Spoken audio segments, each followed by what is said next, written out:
یہ قرآن کی تکمیل کی محفل ہے۔ سبحان اللہ۔ گرامی قدر سامعین، قرآن کریم یہ وہ عظیم کتاب ہے جس میں کسی قسم کے شک و شبہات کی گنجائش نہیں ہے۔ اس لیے خالق کائنات میں قرآن کریم میں فرمایا الف لام میم ذالک الکتاب لا ریب فیہ، یہ وہ کتاب ہے جس میں کسی قسم کے شک و شبہات کی گنجائش نہیں ہے۔ ھدی للمتقین، ہدایت ہے متقی لوگوں کے لیے۔ آگے اللہ رب العزت نے دوسری جگہ قرآن کریم میں ارشاد فرمایا اِنَّا نَحْنُ نَزَّلْنَا الذِّكْرَ وَإِنَّا لَهُ لَحَافِظُونَ، بے شک ہم نے قرآن کریم کو اتارا ہے اور ہم ہی اس کے محافظ ہیں۔ آگے اللہ رب العزت نے قرآن کریم میں ارشاد فرمایا وَلَقَدْ يَسَّرْنَا الْقُرْآنَ لِلذِّكْرِ فَهَلْ مِن مُّدَّكِرٍ، بے شک ہم نے قرآن کریم کو یاد کرنے والوں کے لیے آسان بنایا ہے، پس ہے کوئی یاد کرنے والا۔ اسی طریقے سے حدیث پاک میں آتا ہے، جس حدیث کے راوی حضرت سیدنا عثمان ابن عفان رضی اللہ تعالی عنہ ہے، اللہ کے پاک پیغمبر علیہ السلام نے ارشاد فرمایا تم میں سے بہتر وہ شخص ہے جو خود قرآن کریم کو پڑھے اور دوسروں کو پڑھائے۔ آگے دوسری حدیث میں آتا ہے، جس حدیث کے راوی سیدنا عمر بن خطاب رضی اللہ تعالی عنہ ہے، اللہ کے پاک پیغمبر علیہ السلام نے ارشاد فرمایا اللہ رب العزت بہت سے لوگوں کو اس قرآن کریم کی وجہ سے عزت بخشتے ہیں اور بہت سے لوگوں کو اللہ کریم ذلیل و رسوا کر دیتے ہیں۔ اسی طریقے سے حدیث پاک میں آتا ہے، جس حدیث کے راوی حضرت عبداللہ بن عمر رضی اللہ تعالی عنہ ہے، اللہ کے پاک پیغمبر علیہ السلام نے ارشاد فرمایا قیامت والے دن حافظ قرآن کو، صاحب قرآن کو، قاری قرآن کو کہا جائے گا قرآن کی تلاوت بھی کرتا جا اور جنت کے درجوں پر بھی چڑھتا جا، جنت کی سیڑھیوں پر بھی چڑھتا جا، قرآن کی تلاوت ذرا ٹھہر کر جس طرح تو دنیا میں قرآن کی تلاوت کیا کرتا تھا، جہاں تیرے قرآن کی آخری آیت ہوگی وہیں تیرا آخری مقام ہوئے گا۔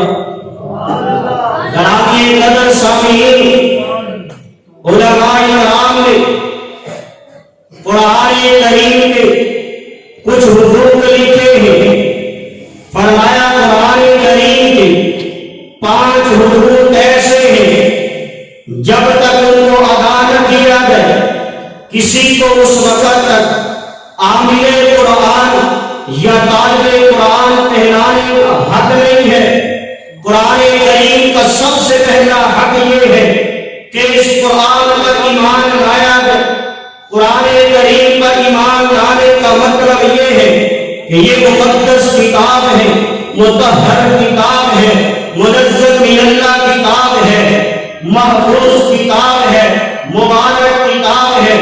قرآن کریم کو ماننے کے لیے اس بات پر ایمان رکھنا بھی ضروری ہے کہ یہ قرآن کلام خدا ہے، کتاب خدا ہے، سیرت مصطفیٰ ہے۔ سب سے پہلی چیز یہ ہے کہ یہ قرآن کلام خدا ہے۔ قرآن کریم سے پہلے دنیا میں جتنی آسمانی کتابیں اتری ہیں وہ صرف اور صرف کتابیں ہیں، مگر قرآن کریم کتاب بھی ہے، کلام بھی ہے۔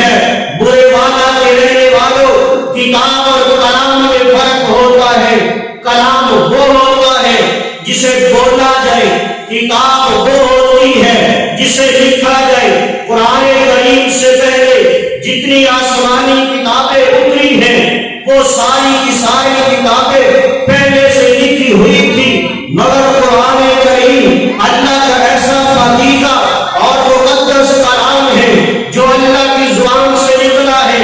جو کچھ اللہ بولے ہیں، جو کچھ اللہ نے تکلم فرمایا ہے، وہ کلام خدا قرآن بنا ہے۔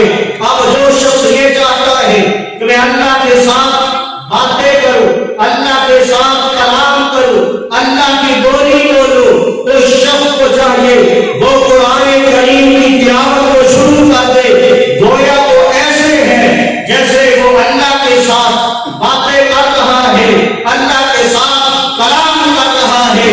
یہی تو وجہ ہے قرآن کریم سے پہلے جتنی آسمانی کتابیں اتری ہیں ان میں سے کوئی کتاب ایسی نہیں ہے جو اپنی اصلی حالت میں موجود ہو۔ ان میں تبدیلی کی گئی ہے، ان میں رد و بدل کیا گیا ہے، مگر دنیا میں قرآن کریم ایسی کتاب ہے اللہ نے جیسے اپنے محبوب پر قرآن کریم کو اتارا ہے، ویسے ہی آج 1400 سال 1500 سال گزر جانے کے بعد بھی قرآن ویسے ہی محفوظ ہے۔ اس لیے محفوظ ہے کہ یہ کلام خدا ہے، یہ کلام خدا ہے۔ جیسے اللہ بے عیب ہے ویسے ہی اللہ کا کلام بھی بے عیب ہے۔ جیسے اللہ باقی ہے ویسے ہی اللہ کا کلام بھی باقی ہے۔ جیسے اللہ کو فنا نہیں ہے ویسے ہی اللہ کے کلام کو بھی فنا نہیں ہے۔ جیسے اللہ ہمیشہ ہے ویسے ہی اللہ کا کلام بھی ہمیشہ ہے۔ دنیا میں جتنی آسمانی کتابیں اتری ہیں ان میں سے کوئی کتاب اپنی حالت میں اصلی حالت میں محفوظ نہیں ہے، ان میں رد و بدل کیا گیا ہے۔ آج ہم مسلمان فقط سے دنیا کفر کو چیلنج کرتے کہتے ہیں، اے یہودیوں تم اپنی قرآن کو لے کر آؤ، عیسائیوں تم اپنی انجیل کو لے کر آؤ، سکھوں تم اپنی گرنتھ کو لے کر آؤ، اور ہندوؤں تم اپنی کتاب کو لے کر آؤ۔ ہم مسلمان اپنے رب کا کلام اپنے پیغمبر پر اترنے والی رحمت والی کتاب قرآن کریم کو لاتے ہیں۔ تم اپنی کتاب پیش کرو، ہم اپنی کتاب پیش کرتے ہیں۔ وہ کتابیں ایک کے بعد جب دوسری مرتبہ چھپتی ہیں ان کا نسخہ بدل جاتا ہے، عبارتیں بدل جاتی ہیں، ان کی بولی ان کی زبانیں ختم ہو جاتی ہیں، بلکہ جن زبانوں میں وہ کتابیں اتری تھی وہ زبانیں ہی ختم ہو گئی ہیں، مگر قرآن کریم اپنی شان و شوکت سے باقی ہے۔ 1500 سال گزر جانے کے بعد بھی آج ہم مسلمان فخر سے دنیا کفر کو چیلنج کر کے کہتے ہیں اگر کسی میں طاقت ہے وہ اس قرآن کی مثال لا کر تو دکھائے۔ قرآن کریم جیسے اپنے اللہ نے اپنے پیغمبر پر اتارا ہے ویسے ہی محفوظ ہے۔ اس لیے کہ اللہ نے قرآن کریم میں فرمایا اِنَّا نَحْنُ نَزَّلْنَا الذِّكْرَ وَإِنَّا لَهُ لَحَافِظُونَ، بے شک ہم نے قرآن کریم کو نازل کیا ہے اور اس کی حفاظت بھی ہم خود ہی کریں گے۔ گرامی قدر سامعین، اللہ نے قرآن کریم حفاظت کچھ اس انداز سے فرمائی ہے۔ اللہ نے قرآن کو اتار کر اس قرآن کی حفاظت فرمائی ہے۔ حضرت جبرائیل امین نے اس قرآن کو محبوب تک پہنچا کر حفاظت فرمائی ہے۔ میرے پیغمبر نے قرآن کو ایک امت تک پہنچا کر حفاظت فرمائی ہے، اور صحابہ کرام نے اپنی جانوں کے نذرانے پیش کر کے قرآن کی حفاظت فرمائی ہے، اور اہل بیت نے خون میں لطخ ہو کر قرآن کی حفاظت فرمائی ہے۔ مفسرین نے قرآن کی تفسیر بیان کر کے قرآن کی حفاظت فرمائی ہے۔ محدثین نے احادیث کی روشنی میں قرآن کی حفاظت فرمائی ہے۔ محدثین نے احادیث کی روشنی میں قرآن کی حفاظت فرمائی ہے، مدرسین نے قرآن کو پڑھا کر قرآن کی حفاظت فرمائی ہے، قرآن کرام نے قرآن کے حروف کی صحیح ادائیگی کر کے قرآن کی حفاظت فرمائی ہے، مجاہدین نے قانون قرآن کی حفاظت فرمائی ہے۔ آج پوری دنیا میں جتنے مدارس ہیں وہ سارے کے سارے قرآن کی حفاظت فرما رہے ہیں۔ جیسے قرآن کریم 1400 سال سے محفوظ ہے، ویسے ہی یہ دینی مدارس قرآن کی حفاظت فرما رہے ہیں۔ جیسے قرآن کریم قیامت تک محفوظ ہے، ویسے ہی قرآن کریم کی حفاظت کے جتنے ذرائع ہیں وہ بھی قرآن کے صدقے قیامت تک محفوظ رہیں گے۔ گرامی قدر سامعین، جیسے قرآن کلام خدا ہے، ویسے ہی قرآن سیرت مصطفیٰ کی ہے۔ دنیا کی کوئی کتاب کسی نبی کی سیرت کی کتاب نہیں ہے، مگر قرآن کریم یہ پیغمبر کی سیرت کی کتاب ہے۔ اللہ نے میرے محبوب کی مکمل سیرت قرآن کریم میں بیان فرمائی ہے، اس لیے جو کچھ قرآن کریم میں لکھا ہوا ہے وہ تیرے میرے پیغمبر کی سیرت ہے۔ قرآن میں جو کچھ ہے وہ میرے پیغمبر کی سیرت ہے۔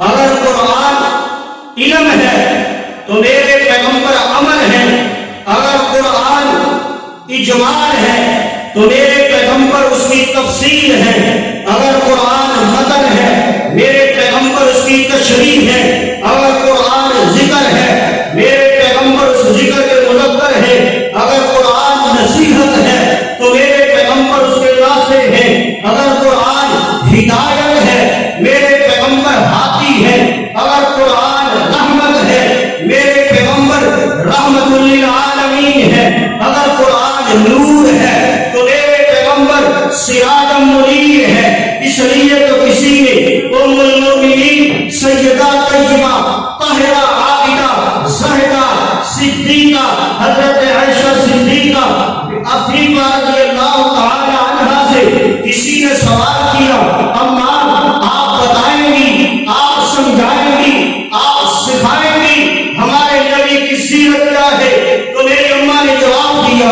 کیا تم قرآن نہیں پڑھتے؟ اماں قرآن تو روزانہ پڑھتا ہو، قرآن کی تلاوت میں روزانہ کرتا ہو۔ تو میری اماں نے جواب دیا، پورا کا پورا قرآن میرے پیغمبر کی سیرت کی کتاب تو ہے۔ اس لیے کسی شاعر نے کہا، تیری صورت تیری سیرت زمانے میں نرالی ہے، تیری ہر ادا پیاری دلیل بے مثالی ہے، محمد مصطفیٰ کے بلند کا مظہر یہ قرآن ہے، ستارہ خود احمد کا سما پر بھی درخشاں ہے۔ سبحان اللہ۔